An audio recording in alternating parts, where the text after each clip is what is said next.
Hello friends, welcome to my channel. आज हम बात करने वाले एसआरजी हाउसिंग फाइनेंस लिमिटेड के बारे में। एक्चुअली ये शेयर मेरे पास पोर्टफोलियो में 4-5 महीने से है और अभी फ़िलहाल ये पॉजिटिव है और इस वजह से मैं इसके बारे में बात करना चाहूँगा। तो मैं इस पर कम्प्लीटली वीडियो पहले भी बना चुका हूँ, तो मैं दिखा देता हूँ 5 महीने पहले का वीडियो। ठीक है, तो इस पर ये मेरा ये पहले जब मैंने बनाया था इस पर, तो ये है वो वीडियो, आप देख सकते हो, आपको यूट्यूब पे मिल जाएगा या फिर मैं लिंक डिस्क्रिप्शन में भी दे दूंगा, उससे भी आप वो देख सकते हो। उसमें कम्प्लीटली डिटेल मैंने बता दिया था, कंपनी का वेबसाइट से लेके सभी चीज़ें मैंने यहाँ पर कवर की थी। ठीक है, तो इसके बिजनेस से लेके सब कुछ यहाँ पर मैंने कवर किया था, इवन टारगेट्स वगैरह जो भी है इसके, तो सब कुछ एक वीडियो में कम्प्लीटली बता चुका हूँ मैं। और फिलहाल अभी मुझे आपको ये बताना है कि ये कंपनी का रिसेंटली जो भी अपडेट्स है, जो सेल्स है और ये 4-5 महीने में जो कुछ चेंजेस हुआ है, वो सारी चीज़ें मैं आपको यहाँ पर दिखाने वाला हूँ। तो वीडियो एंड तक देखो, काफ़ी हेल्पफुल होगा आपको शेयर समझने के लिए और काफ़ी काम आ सकता है। अच्छे अच्छे शेयर्स ऑलरेडी मैं मेरे पोर्टफोलियो में रखता हूँ और ये कितना अच्छा है बुरा है ये आप बाद में डिसाइड कर लेना, लेकिन पहले वीडियो एंड तक देखो और वीडियो अच्छा लगेगा तो ज़रूर चैनल को सब्सक्राइब करना। ठीक है, तो यहाँ पर मैं दिखा देता हूँ आपको एसआरजी हाउसिंग फाइनेंस लिमिटेड का। यहाँ पर आपको शेयर दिखा देता हूँ, जो मनी कंट्रोल का मैंने साइट ओपन करके रखा है और यहाँ पर आप देख सकते हो ये जस्ट बीएससी पे ही ट्रेड होता है।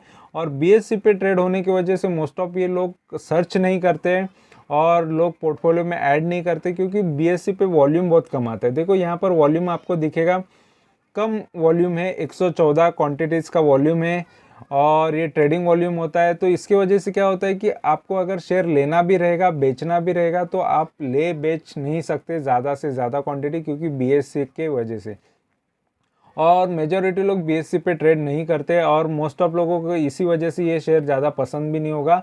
और मेन चीज़ यही होता है कि बीएससी पे जो भी स्टॉक ट्रेड हो रहा है उसको लोग ज़्यादा लेते नहीं हैं, क्योंकि उसको बेचने का जब टाइम आता है तब बेचा नहीं जाता, ऐसा भी हो जाता है कभी कभी। तो फिलहाल ये शेयर ने बहुत बार अपसाइड भी दिखाया, डाउन साइड भी दिखाया, लेकिन आज नहीं तो कल ये काफ़ी अच्छे रिटर्न्स देने के बाद कभी ना कभी तो आपको बेचने का भी मौका मिल सकता है। ऐसा नहीं कि आपको नहीं मिल सकता, लेकिन मिल भी सकता है। तो एक्चुअली वो टाइम में अगर बीएससी का भी स्टॉक आप होल्ड कर रहे हो तो वो अच्छा है या नहीं या बुरा है, ये सारी चीज़ें आपको पता होनी चाहिए। तो फिलहाल ये स्टॉक यहाँ पर आप देख सकते हो 112 का ये लो मार चुका है इसके लाइफ टाइम में, यानी 52 वीक में। ठीक है, मतलब एक साल के अंदर। और 112 से ये 197 हाई जा भी चुका है और 197 से फिर से 154 पे आ भी चुका है, यानी आप देख सकते हो थोड़ा करेक्ट हो चुका है। लेकिन करेक्ट होने के बाद भी, और ये इसने हाई कब बनाया तो ये भी मैं आपको दिखा दूंगा। तो ये जस्ट मेरे 5 महीने पहले का हाई होगा, क्योंकि ऑलरेडी अगर वो टाइम पे अगर ये हाई मारा रहता और मेरे पास रहता तो ये जस्ट मैं कब का इसमें से निकल भी चुका रहता, क्योंकि ये मैंने शॉर्ट टर्म के वजह से लिया था शेयर।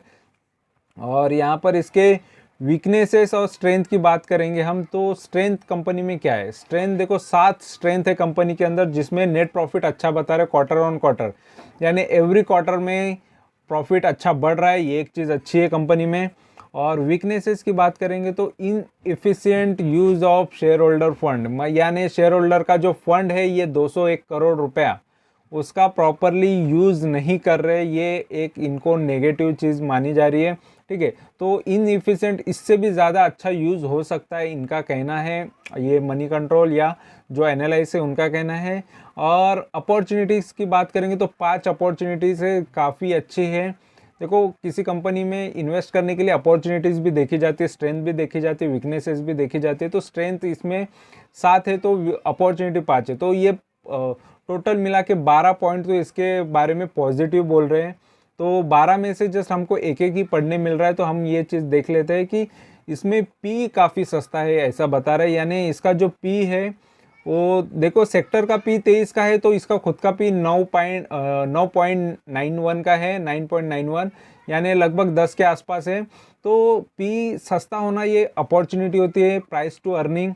ठीक है, मतलब यानी आपको 10 रुपया पे करने के बाद आपकी ये कमाई 1 रुपया हो सकती है, यानी आप उस पर 10 टाइम रिस्क ले रहे हो, ये होता है, ये एक्चुअल पी का मतलब होता है। मतलब ये शेयर से आपको कमाना है तो आप इस शेयर के लिए आप 10 रुपया देने के लिए भी तैयार है अगर ये 1 रुपया भी कमाने देगा। तो ये होता है पी। और बुक वैल्यू की बात करेंगे तो बुक वैल्यू इसका नेट असेट होता है कि ये कंपनी पे असेट कितना है, ठीक है। तो पॉजिटिव होना चाहिए कभी भी। तो ये नेट एसेट का प्राइस निकाला जाता है, वैल्यू निकाली जाती है पर शेयर के हिसाब से, और ये इतना है तो ये भी अच्छा है। और book price to book value, ये पीबी रेशियो जो होता है, तो ये जस्ट आपको शेयर प्राइस में से बुक वैल्यू डिवाइड करने के बाद प्राइस टू बुक वैल्यू निकलता है। तो ये भी एक पॉजिटिव ही होना चाहिए कभी भी, और एक से ज़्यादा, एक से मल्टीप्लाई हो तो काफ़ी अच्छा होता है, ठीक है। और क्योंकि उसकी वजह से आपका नेट असेट अच्छा है वो ये आपको पता चल जाता है। और फेस वैल्यू तो 10 का ही, यानी स्प्लिट हुआ नहीं है, और डिविडेंड वगैरह की यहाँ पर कोई डिटेल नहीं है, यानी डिविडेंड दिया नहीं है कंपनी ने या देती नहीं है, ठीक है। और चार्ट्स की बात करेंगे तो देखो चार्ट्स इसके क्या बता रहे हैं हमको। एक साल से इसके चार्ट आप देख सकते हो कि एक साल से काफ़ी अप एंड डाउन किया, लेकिन डाउन ट्रेंड में ही नज़र आ रहा है, ठीक है। लेकिन बीच बीच में अप साइड भी मारा है, और फिर से डाउन है, फिर से अप है, फिर से डाउन है। तो ये शेयर मार्केट का रूल है, कोई भी शेयर एकदम से रॉकेट की तरह ऊपर नहीं जाता, अप एंड डाउन आता है तो ही हमको प्रॉफिट करने का मौका मिलता है, बार बार प्रॉफिट करने का मौका मिलता है। लेकिन कोई 5% 10% के हिसाब से सोचता है, उनके लिए बहुत स्पीड में प्रॉफिट आते जाते रहते हैं। लेकिन कोई बड़ा टारगेट लेके बैठता है उसके लिए थोड़ा टाइम लगता है। तो ऑलरेडी मेरा थोड़ा बड़ा टारगेट होता है, इस वजह से मैं पेशेंस रखने के लिए हमेशा रेडी रहता हूँ, ठीक है। तो इस वजह से देखो ये शेयर ने काफ़ी डाउन साइड मारा था, तो इसने लगभग 112 का लो इसने मई में मारा है 2022 में, जस्ट रिसेंटली। उसके बाद इसने देखो हाई मारा है वो 172.90 का, ठीक है। वहाँ से लगभग ये फिर से डाउन साइड आया, और मतलब ये हाई पे भी मुझे बेचने नहीं मिला। ऑलरेडी कैसा होता है कि नॉर्मली बताया है कि बीएससी का स्टॉक है, और बीएससी के स्टॉक जल्दी सेल होते नहीं है, ठीक है। तो अगर यहाँ पर मेरे टारगेट्स यहाँ पर मैं बता दूंगा कि एक्चुअली में मेरे प्राइस से जस्ट 20-22% या 21%, तो मिनिमम 21% तो लेने की कोशिश करता हूँ, लेकिन 20 के ऊपर ही लेने की कोशिश करता हूँ, तो वो भी प्रॉफिट मुझे दिख जाते हैं। जैसे अभी 5-5.5% अप में मेरा प्रॉफिट चल रहा है, और सडनली इसने 20% का सर्किट भी मार दिया, तो ये मेरा प्रॉफिट हो जाएगा और उस दिन मैं निकल जाऊँगा। तो नॉर्मली 20% के सर्किट पे निकलना बहुत मुश्किल भी हो जाता है, लेकिन थोड़ा बहुत कम भी हो जाता है, थोड़ा सा करेक्ट हो जाता है, 20 के 19 हो जाता है तो भी हम निकल सकते हैं। तो मैं कोशिश यही करता हूँ कि प्रॉफिट में निकलूँ हर एक शेयर से। तो ये शेयर से भी प्रॉफिट में ज़रूर निकलूँगा, ये तो आपको दिखेगा ही।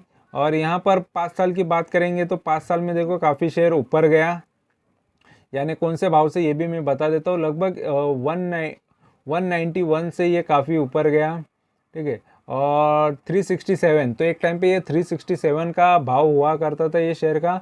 तो देखो काफ़ी करेक्ट हो चुका है, अभी 140-56 के यहाँ पर आपको नज़र आ रहा है, यानी लगभग शेयर आधे भाव पे मिल रहा है 5 साल के बाद। तो ये होता है हर एक शेयर होल्डर के साथ, आपके साथ भी होता रहेगा। लेकिन यहाँ पर मुझे ये अपॉर्चुनिटी ही हमेशा नज़र आती है, जो भी कोई अच्छा शेयर हो। तो अच्छा ये कहाँ से डिसाइड होता है कि आपके मेरे बोलने पे अच्छा डिसाइड नहीं होता।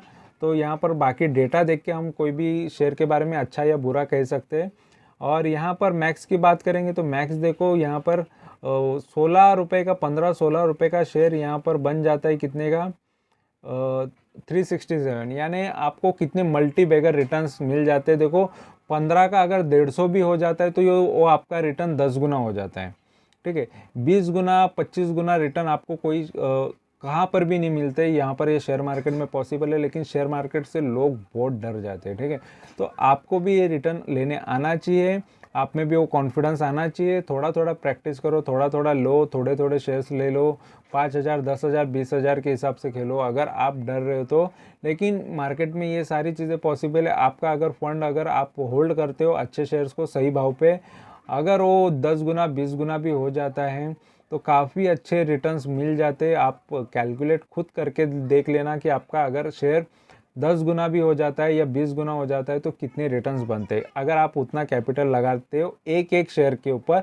ऐसा नहीं कि एकदम से एक ही शेयर में पूरा कैपिटल लगा दोगे, ठीक है। तो यहाँ पर अभी नीचे हम इसके प्राइस एंड वॉल्यूम की बात करेंगे तो इसने रिटर्न्स देखो, कभी रिटर्न्स दिए कभी नहीं दिए, यानी एक वीक में कभी 5% का रिटर्न दिया, एक महीने में लॉस दिया, फिर 3 महीने में प्रॉफिट दिया, और YTD यानी जनवरी से अभी तक उसने प्रॉफिट दिया 15% का, और एक साल में इसने लॉस दिया 12 साढ़े 12। तो ये अप एंड डाउन इसने दिखाया ही है, लेकिन किसी को प्रॉफिट है किसी को लॉस है, बट वो पोर्टफोलियो का लॉस होता है, और पोर्टफोलियो का लॉस इजीली कवर हो जाता है क्योंकि वो लॉस दिखता है, लेकिन हमारे पास एक मौका रहता है कि जब प्राइस आए तो हम वहाँ से निकल जाए, ठीक है। तो पोर्टफोलियो का लॉस को कभी माना नहीं जाता, नॉर्मली वो लॉस को लॉस नहीं माना जाता, नहीं तो उसमें हमेशा मौके बने रहते हैं कि आज नहीं तो कल वो ऊपर जाएगा ही जाएगा, ठीक है। और यहाँ पर एक नेट अभी का एक रिजल्ट बता रहा है, जून में रिजल्ट आया, लेकिन वो मार्च का रिजल्ट है, ठीक है। मार्च 2022 का नेट सेल्स 16% से अप हुआ है, ये एक अच्छी न्यूज़ है। और ये यहाँ पर नीचे हम इसके कम्प्लीटली फाइनेंशियल में दिखा देता हूँ कि एक्चुअली कितने सेल हुए, इसका रेवेन्यू कैसा रहा है। तो इसका रेवेन्यू देखो कंटिन्यूसली बढ़ता रहा है, ठीक है। मतलब 2018 में 34 करोड़ का कर रही थी कंपनी सेल, तो उसके बाद ये कंटिन्यूसली बढ़ा, और 57 करोड़, फिर 71 करोड़, 73 करोड़ और 79 करोड़। तो कंटिन्यूसली इसका सेल तो बढ़ा ही है। ये एक चीज़ अच्छी होती है, कभी भी कंपनी का बिजनेस चलते रहना चाहिए, आपका प्रॉफिट आराम से बन जाएगा। अगर कोई कंपनी प्रॉफिट ही नहीं कर रही तो आपको कहाँ से प्रॉफिट करके देगी, ठीक है।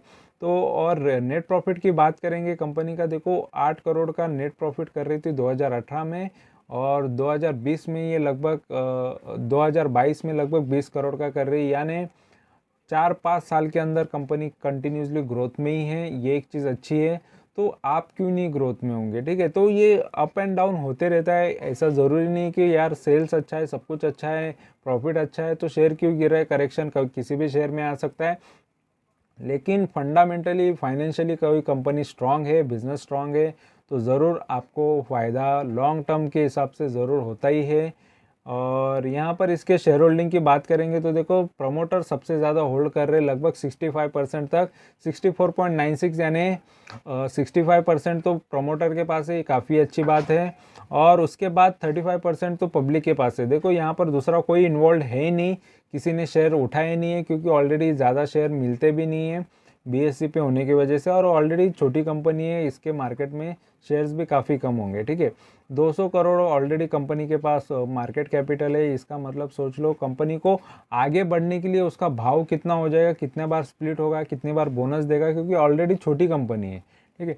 अगर इसको 2000 करोड़ का होना है तो उसका भाव भी सोच लो, 2000 मतलब ये 10 गुना, तो इसका भाव अभी जो 150 है उसका 10 गुना कर लो, 1500 रुपये हो जाएगा। लेकिन 1500 रुपये पे अगर शेयर को ट्रेड नहीं करना है तो उसको स्प्लिट होना पड़ेगा, या उसका फेस वैल्यू गिर जाएगा, तो कुछ ना कुछ होके वो करेगा, थोड़ा एडजस्टमेंट हो जाता है और प्राइस थोड़ा चलते रहता है। तो ये लॉन्ग टर्म की बात है, लॉन्ग टर्म में कितना जाता है कैसा जाता है, नॉर्मली तो ये प्रॉफिट में ही दिख रहा है।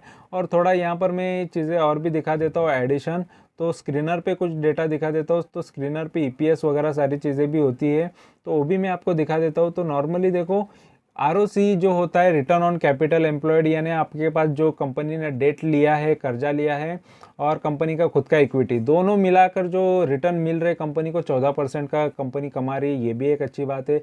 रिटर्न ऑन इक्विटी यानी होता है कि आपकी कंपनी की खुद की इक्विटी पे है कंपनी रिटर्न कितना जनरेट कर रही है, तो 19% का रिटर्न जनरेट कर रही है, ये एक अच्छी बात है, ठीक है। डेट टू इक्विटी ये रेशो देखो, कभी भी कर्जा और इक्विटी में क्या रेशो बन के आ रहा है वो यहाँ पर निकाला है, डेट माइनस इक्विटी, ये सारी चीज़ें करके डिवाइड बाय करके ये सारी चीज़ें रेशियो में निकाला जाता है। EPS अर्निंग पर शेयर कितना है वो निकाला जाता है, कि एक शेयर के पीछे आपकी अर्निंग कितनी हो रही है, ये एक चीज़ अच्छी है। प्राइस टू बुक वैल्यू देखो, ये तो मैंने बताया कि आपको ये शेयर प्राइस में से बुक वैल्यू माइनस होने के बाद प्राइस टू बुक वैल्यू होता है। और यहाँ पर ओनली 2 चीज़ें नेगेटिव है, लोएस्ट इंटरेस्ट कवरेज रेशो बता रहा है, और डिविडेंड नहीं देती ये चीज़ बता रही है। और क्वार्टरली रिजल्ट्स तो देखो कंटिन्यूसली अच्छा खासा क्वार्टरली रिजल्ट्स तो बढ़ते जा रहा है और अच्छा खासा कंपनी का फाइनेंसिंग मार्जिन भी है, 30% से ज़्यादा का मार्जिन है कंपनी में। और नेट प्रॉफिट की बात करेंगे तो कंपनी का नेट प्रॉफिट भी थोड़ा सा एवरी क्वार्टर में लगभग एक समान भी रहा है या कभी कम ज़्यादा भी हुआ है। नॉर्मली तो अभी एक रेंज में ही रहा है, 5 करोड़ या 5.5 या 4.5 करोड़, मतलब वो रेंज में रहा है। और प्रॉफिट एंड लॉस में 2011 से इसका रिजल्ट शो हो रहा है। तो यहाँ पर आप देख सकते हो स्टार्टिंग में रेवेन्यू काफ़ी कम था, 1-1 करोड़, 2 करोड़, 5 करोड़, लेकिन अभी कंपनी 79 करोड़ तक का रेवेन्यू जनरेट कर रही है। और इंटरेस्ट यहाँ पर पे करना पड़ रहा है, कंपनी इंटरेस्ट पे करती है क्योंकि एक्चुअली जहाँ से लोन लेती है वहाँ पर इंटरेस्ट पेमेंट तो होता ही है, ठीक है, और वो खर्चे में आता है। और यहाँ पर आप देख सकते हो इसका जो एक्सपेंसेस है वो भी, जो उसके एम्प्लॉय कॉस्ट होंगे और भी कोई खर्चे होंगे, तो ये सारे खर्चे माइनस करने के बाद भी कंपनी को 33% का प्रॉफिट मिल रहा है। ये भी एक अच्छी बात होती है। और साथ में यहाँ पर नेट प्रॉफिट देखोगे तो 20 करोड़ का है, 19-20, 18-19-20 का मतलब मेंटेन है प्रॉफिट भी, तो काफ़ी एक अच्छी बात होती है, ठीक है। तो फिलहाल कंपनी तो कम्प्लीटली प्रॉफिटेबल दिख रही है, लेकिन मैं यहाँ पर आपको स्क्रीनर पे इसलिए लेके आता हूँ कि यहाँ पर उसका डेट दिखाने के लिए, कर्जा दिखाने के लिए। तो कंपनी पे कर्जा है ऑलरेडी, 3 करोड़ का कर्जा पहले स्टार्टिंग में हुआ करता था 2011 में। अभी देखो कंपनी पे 287 करोड़ का कर्जा है, यानी कंपनी ऑलरेडी है कर्जे में। और नॉर्मली कर्जा होता ही है, फाइनेंस बैंक होगी कोई भी होगा तो बैंक से ही लोन लेता है और उसी से उस पर ही वो कंपनी चलती है। नहीं तो नॉर्मली अगर ये डिपॉजिट एक्सेप्ट नहीं करते ना, उन लोग का दूसरा कोई अदर सोर्स ही नहीं है पैसा आने का, तो वो लोग लोन ही लेते। और लोन एक कम पे लोन लेने का और वो ज़्यादा पे मतलब ज़्यादा इंटरेस्ट पे लोन बांटने का, ये इसका काम होता है नॉर्मली। तो यही इसी तरीके से बिजनेस चलता है फाइनेंस का तो नॉर्मली, ठीक है। हाउसिंग फाइनेंस हो तो वो लोग बैंकों का भी बैंक होता है जिससे वो लोन लेते हैं। तो ये मेन चीज़ें होती है और इसी से इनका मेन बिजनेस चलता है, ठीक है। तो फिलहाल यहाँ पर तो जो भी डेटा यहाँ पर अवेलेबल है उस हिसाब से तो मैंने आपको बता दिया है, कंपनी की कंप्लीट डिटेल बता दी है। बाकी आप पर होता है कि ये कंपनी में इन्वेस्ट करना है नहीं करना है। नॉर्मली तो ऐसे स्टॉक में जो BSE पे स्टॉक होते हैं उसको कोई सर्च भी नहीं मारता, ये तो मुझे पता है। लेकिन नॉर्मली जो मारते हैं, जो रियल इन्वेस्टर है, जिनको सच में मार्केट का थोड़ा नॉलेज है और उनको सही रिसर्च करते हैं, कहीं ना कहीं से टिप्स पे डिपेंड नहीं रहते, टारगेट्स पे डिपेंड नहीं रहते, तो नॉर्मली ऐसे शेयर में बहुत कम लोग इन्वेस्ट करते हैं। लेकिन ऑलरेडी है, पब्लिक का इन्वेस्टमेंट है, लेकिन वो जो कम ही है, क्योंकि 200 करोड़ के अंदर अगर वो 35% अगर देखा जाएगा तो वो शेयर वो पब्लिक भी होगी, वो थोड़े रिच होंगे या थोड़े मिडिल क्लास भी होंगे या थोड़े स्मार्ट लोग ही यहाँ पर ज़्यादा आते हैं। ज़्यादा से ज़्यादा जो पेनी स्टॉक के पीछे भागने वाले अलग लोग होते हैं, तो यहाँ पर वो लोग नहीं आएंगे नहीं। लेकिन यहाँ पर मेरा काम है कि हर एक शेयर के बारे में बताना, चाहे उसको आप देखो नहीं देखो, लेकिन मैं मेरा रिकॉर्ड बना के रखना चाहूँगा। जो भी मैं शेयर में मेरे पोर्टफोलियो में लेता हूँ उसमें से प्रॉफिट करके दिखाऊंगा। फिलहाल ये 5-5.5% तो प्रॉफिट पे चल ही रहा है। और सडनली अगर कभी 20% का मूवमेंट आता है, 15%, 16%, जो भी मूवमेंट आता है उसमें से मैं मेरा प्रॉफिट लेके नेक्स्ट प्रॉफिट का भी वीडियो आ जाएगा आपके लिए कि इसमें भी मैंने प्रॉफिट करके दिखाया। तो ऐसे नॉर्मली मार्केट कंटिन्यूसली बहुत टाइम से गिरा हुआ था, बहुत सारे शेयर 50%, 60%, काफ़ी अच्छी कंपनी के शेयर्स गिरे, लेकिन ये अभी भी प्रॉफिट में, अच्छा प्रॉफिट में दिख रहा है। ऐसे मेरे 4-5 शेयर या 10 शेयर ऐसे रहेंगे कि जो लॉन्ग टर्म के भी है, तो लॉन्ग टर्म की तो बात ही मत करो कि वो शेयर नेगेटिव हो सकते हैं, क्योंकि लॉन्ग टर्म के हमेशा प्रॉफिट में ही है ऑलरेडी। लेकिन जो शॉर्ट टर्म के वो थोड़े बहुत गिरे हुए हैं, तो उसमें भी रिकवरी आ रही है, तो आगे जाके अच्छी रिकवरी आ जाएंगी और अच्छा प्रॉफिट होगा। तो वीडियो अच्छा लगा है, इन्फॉर्मेशन अच्छी लगी है तो ज़रूर चैनल को सब्सक्राइब करो, लाइक करो, कमेंट करो, दोस्तों के साथ शेयर करो। Thank you very much for watching my video. Thank you, bye bye.